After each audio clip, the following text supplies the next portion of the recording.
Hello everyone, स्वागत है आप सभी का सीटीएच एजुकेशन में। आज हम लोग बात करेंगे अक्षांश और देशांतर रेखा की।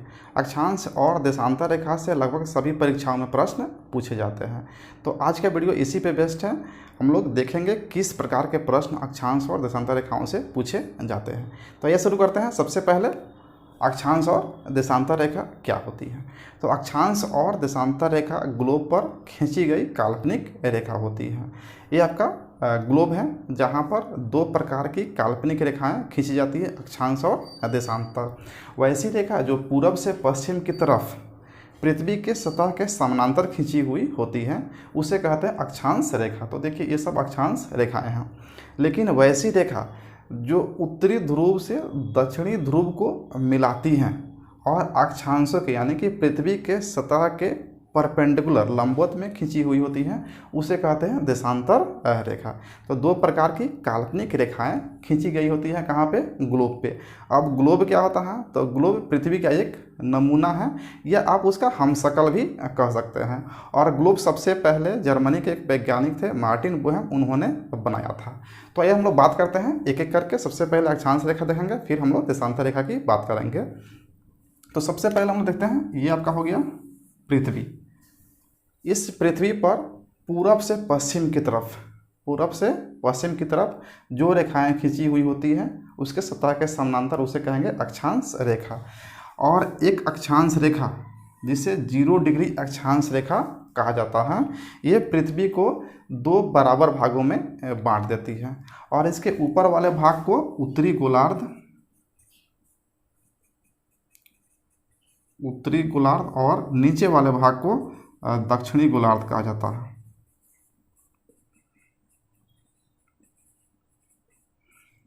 दक्षिणी गोलार्ध कहा जाता है। इस 0 डिग्री अक्षांश रेखा को विषुवत रेखा के नाम से जाना जाता है या भूमध्य रेखा के नाम से जाना जाता है। इंग्लिश में इसे इक्वेटर लाइन भी कहा जाता है। ये 0 डिग्री अक्षांश रेखा से प्रश्न क्या पूछे जाते हैं, वैसी काल्पनिक रेखा जो पृथ्वी को दो बराबर भागों में बांट देती है। तो कब हो जाएगा कौन, 0 डिग्री अक्षांश रेखा या विषुवत रेखा या भूमध्य रेखा, ये सब इसी का नाम है। किसका, 0 डिग्री अक्षांश रेखा का। अब इस 0 डिग्री अक्षांश पर इसी के समानांतर और भी रेखाएं खींची गई होती हैं पूरब से पश्चिम की तरफ पृथ्वी के सतह के समानांतर। पृथ्वी के सतह के समानांतर जो है ना, एक और रेखा खींची गई है जो 23.5 डिग्री पे है, जिसे कर्क रेखा कहा जाता है। इसे कर्क रेखा कहा जाता है। ये उत्तरी अक्षांश रेखा हो गया 23.5 डिग्री। 23.5 डिग्री दक्षिणी अक्षांश रेखा भी है और इसे मकर रेखा कहा जाता है। मकर रेखा 23.5 डिग्री दक्षिणी अक्षांश रेखा को कहा जाता है।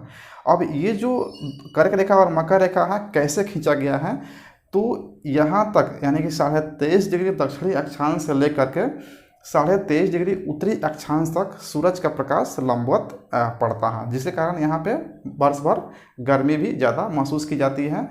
और इसलिए इस पूरे क्षेत्र को उष्णकटिबंधीय क्षेत्र कहा जाता है। यानी कि 23.5 डिग्री उत्तरी अक्षांश से 23.5 डिग्री दक्षिणी अक्षांश के बीच के क्षेत्र को उष्णकटिबंधीय क्षेत्र कहा जाता है, क्योंकि यहाँ पे वर्ष भर गर्मी महसूस की जाती है। अब इससे कुछ और प्रश्न पूछे जाते हैं अक्षांश रेखा से। अक्षांश रेखाएं कितनी हैं, पूरे ग्लोब पर कितनी हैं, तो 1-1 डिग्री के अंतराल पे 0 डिग्री अक्षांश से ऊपर की ओर 90 अक्षांश रेखाएं खींची गई हैं और 0 डिग्री से 1-1 डिग्री के अंतराल पे दक्षिण यानी नीचे की तरफ भी 90 अक्षांश रेखाएं खींची गई हैं। तो कुल रेखा की बात करें, कुल अक्षांश रेखा की बात करें तो 90 प्लस 90 और प्लस 1, 0 डिग्री वाला 1 हो जाएगा, तो जाएगा आपका 181। ये तो हो गया कुल अक्षांश रेखा। लेकिन कभी कभी अक्षांश वृत्त पूछ दिया जाता है कि कुल अक्षांश वृत्त कितने हैं ग्लोब पर या पृथ्वी के सतह पे। तो आप देखिए 1-1 डिग्री के अंतराल पे तो 90 डिग्री अक्षांश रेखा यहाँ पे होगा और 90 डिग्री दक्षिणी अक्षांश रेखा यहाँ पे होगा। और ये 90 डिग्री वाला जो अक्षांश रेखा होता है वो एक बिंदु के रूप में होता है। 90 डिग्री उत्तरी ध्रुव पे बिंदु जाता है और 90 डिग्री दक्षिणी ध्रुव एक बिंदु जाता है। तो ये बिंदु वृत्त का निर्माण नहीं करता है। तो यदि कुल वृत्त की बात की जाए तो कुल वृत्त हो जाएगा पृथ्वी पर या ग्लोब पर 181 - 2 कितना जगह 179 179 कुल वृत्त हैं आपके ग्लोब पर, और कुल रेखा की बात करें तो 181 है। अब प्रश्न क्या पूछा जाता है कि ये जो अक्षांश रेखाएं हैं इन दोनों के बीच का डिस्टेंस कितना होता है। तो 1-1 डिग्री के अंतराल पे, यानी कि अगर हम मान लेते हैं कि एक अक्षांश रेखा ये आपका हो गया 1 डिग्री पे और दूसरा अक्षांश रेखा हो गया 2 डिग्री पे, तो इन दोनों के जो बीच का ये डिस्टेंस है, ये डिस्टेंस कितना होगा। तो डिस्टेंस कितना होगा 111 किलोमीटर। दो अक्षांश रेखाओं के बीच का डिस्टेंस 111 किलोमीटर होता है। अब नेक्स्ट क्वेश्चन इससे पूछा जाता है कि वह काल्पनिक रेखाएं जो 0 डिग्री अक्षांश रेखा यानी कि भूमध्य रेखा के समानांतर खींची गई होती हैं उसे क्या कहते हैं। तो उसे अक्षांश रेखा कहते हैं। 0 डिग्री अक्षांश के समानांतर जो भी रेखा होगी उसे क्या कहेंगे, अक्षांश रेखा कहेंगे। अब प्रश्न बनता है कि इन अक्षांश रेखा का उपयोग कहाँ पे किया जाता है। तो इन अक्षांश रेखा का उपयोग दो है कि किसी भी यानी ग्लोब पे, पृथ्वी पर किसी भी स्थान का पता लगाने का या उसका लोकेशन जानने के लिए अक्षांश रेखा का उपयोग किया जाता है। और दूसरा जलवायु के अध्ययन में, किसी भी स्थान का जलवायु के अध्ययन में इसका उपयोग किया जाता है। और सभी अक्षांश रेखाएं सबसे इम्पोर्टेंट एक दूसरे के समानांतर होती हैं, कभी एक दूसरे को वो काटती नहीं है। कोई भी अक्षांश रेखा एक दूसरे को काटती नहीं है क्योंकि वो समानांतर होती है। दोनों के बीच का डिस्टेंस कितना होता है 111 किलोमीटर, और 1-1 डिग्री के अंतराल पर अक्षांश रेखाएं खींची गई होती हैं। 23.5 डिग्री अक्षांश रेखा को कर्क रेखा कहा जाता है और 23.5 डिग्री दक्षिणी अक्षांश रेखा को मकर रेखा कहा जाता है। ये इसके सूर्य के प्रकाश के लंबवत जो है ना प्रकाश का जो एक बाउंड्री है। अब यहाँ पे देखिए ये जो है ना, जब सूर्य का प्रकाश यहाँ पे लंबवत पड़ता है कब, 21 मार्च को, 21 मार्च को, तो क्या होता है कि दोनों ध्रुव यानी कि उत्तरी गोलार्ध में और दक्षिणी गोलार्ध में, यहाँ पे उत्तरी गोलार्ध में और दक्षिणी गोलार्ध में दोनों में जो है ना बराबर इसका प्रकाश पहुँचता है और दिन और रात क्या होता है, बराबर होता है। जब फिर पृथ्वी चक्कर लगाते हुए सूर्य के तरफ आती है, एक बार सूर्य इस साइड पड़ता है, एक बार सूरज इस साइड पड़ता है, तो यहाँ पे एक होता है 23 सितंबर को, 23 सितंबर को। तो यहाँ पे भी जब आता है, यहाँ पे इक्वेटर पे जब प्रकाश लंबवत पड़ता है तो क्या होता है, दिन और रात क्या होता है, बराबर हो जाता है दोनों गोलार्धों में, उत्तरी गोलार्ध और दक्षिणी गोलार्ध में। पूछा जाता है क्वेश्चन कि पृथ्वी पर दिन और रात बराबर कब होता है। तो ध्यान रखेंगे 21 मार्च और 23 सितंबर को। अब इसके बाद पृथ्वी को जो है ना, पृथ्वी पर 23.5 डिग्री जो अक्षांश रेखा है जिसे कर्क रेखा कहते हैं, तो कर्क रेखा पर सूर्य का प्रकाश लंबवत पड़ता है एक बार, और एक बार मकर रेखा पर, और इससे भी प्रश्न पूछे जाते हैं। तो यहाँ पे जो 23.5 डिग्री उत्तरी अक्षांश रेखा पे आपको 21 जून याद रखेंगे। 21 मार्च से 3 महीना ऊपर बढ़ा देंगे तो क्या हो जाएगा, 21 जून को कर्क रेखा पर सूर्य का प्रकाश लंबवत पड़ता है। और उत्तरी गोलार्ध, देखिए कर्क रेखा कहाँ पे है, उत्तरी गोलार्ध में है। तो सबसे बड़ा दिन पूछा जाता है कि उत्तरी गोलार्ध में सबसे बड़ा दिन कब होता है, तो 21 जून को होता है। और इसका उल्टा अगर पूछा जाए कि सबसे छोटा दिन दक्षिणी गोलार्ध में कब होता है, तो जिस दिन उत्तरी गोलार्ध में सबसे बड़ा दिन होगा उसी समय दक्षिणी गोलार्ध में सबसे छोटा दिन होगा, क्योंकि सूर्य कहाँ पे है, उत्तरी गोलार्ध की तरफ में है, तो इधर छोटा दिन होगा, इधर बड़ा दिन होगा। अब यहाँ से 21 जून के बाद आया 23 सितंबर, 23 सितंबर के बाद फिर कहाँ आएगा, दक्षिणी गोलार्ध में कहाँ पे, इसके लंबवत होगा, किसके, 23.5 डिग्री दक्षिणी अक्षांश के। और ऐसा दिन बनता है आपको 22 दिसंबर को। 22 दिसंबर को दक्षिणी गोलार्ध में सबसे बड़ा दिन होता है और उत्तरी गोलार्ध में सबसे छोटा दिन होता है। कारण यह है कि उस समय सूरज का प्रकाश दक्षिणी गोलार्ध की तरफ में यानी कि मकर रेखा पर लंबवत होता है, तो सूरज ज़्यादा इधर प्रकाश देता है और उत्तरी गोलार्ध में कम देता है, जिसके कारण 22 दिसंबर को सबसे बड़ा दिन दक्षिणी गोलार्ध में और सबसे छोटा दिन क्या होता है, उत्तरी गोलार्ध में होता है। तो ये सब कुछ प्रश्न बनते हैं इससे आपके अक्षांश रेखा से। अब इसमें जो है ना, ये हो गया आपका उष्ण कटिबंधीय क्षेत्र, और यहाँ से जो है ना एक और वृत्त का निर्माण होता है यहाँ पे 66 डिग्री पे, 66.5 डिग्री पे। तो 66.5 डिग्री पे जो अक्षांश रेखा है और 66.5 डिग्री दक्षिणी अक्षांश रेखा है, ये जो है ना एक इसके तिरछी प्रकाश का जो है ना बाउंड्री रेखा है, किसके, सूर्य के तिरछी प्रकाश का। और इस क्षेत्र को शीतोष्ण कटिबंधीय क्षेत्र कहा जाता है। इस क्षेत्र को शीतोष्ण कटिबंधीय क्षेत्र कहा जाता है। और इसके बाद जो ये बनता है, इसके बनते हैं शीत कटिबंधीय, और ये भी बनता है शीत कटिबंधीय। वैसा ही उत्तरी गोलार्ध में आता उत्तरी शीत कटिबंधीय, दक्षिणी गोलार्ध में आता दक्षिणी शीत कटिबंधीय। उत्तरी गोलार्ध में उत्तरी शीतोष्ण कटिबंधीय, दक्षिणी गोलार्ध में दक्षिणी शीतोष्ण कटिबंधीय। तो इसका कुछ क्षेत्र हो गया। तो ये हो गया आपका अक्षांश रेखा से संबंधित।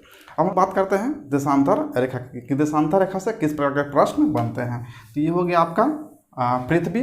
पृथ्वी के नॉर्थ पोल से साउथ पोल को मिलाने वाली रेखा को देशांतर रेखा कहते हैं। देखिए यहाँ पे हो गया उत्तरी ध्रुव और यहाँ हो गया दक्षिणी ध्रुव।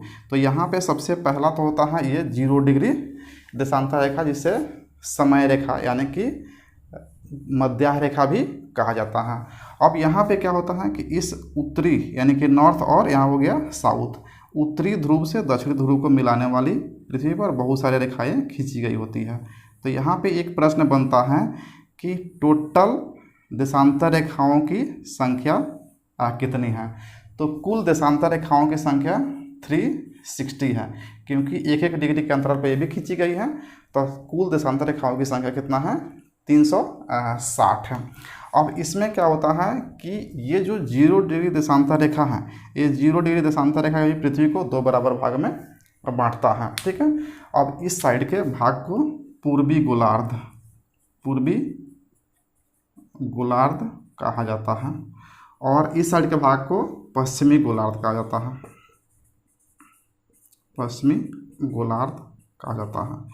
एक जो प्रश्न इससे सबसे इम्पोर्टेंट बनता है, ये पूछा जाता है कि 2 देशांतरों के बीच का दूरी कितना होता है। तो 2 देशांतर के बीच की दूरी देखिए, यहाँ पे जो भी देशांतर रेखाएं हैं वो शुरू होती है नॉर्थ साइड से यानी कि नॉर्थ पोल से और मिलते जगह साउथ पोल पे, उत्तरी ध्रुव से दक्षिणी ध्रुव को मिलाने वाली रेखा है। तो इसका जो है ना मेन पॉइंट क्या है, एक ही जगह बनता है। तो इन दोनों के बीच का जो डिस्टेंस बनता है वो पोल पे यानी कि ध्रुवों पे न्यूनतम बनता है और इक्वेटर पे यानी कि 0 डिग्री अक्षांश रेखा पे, भूमध्य रेखा पे सबसे अधिकतम बनता है।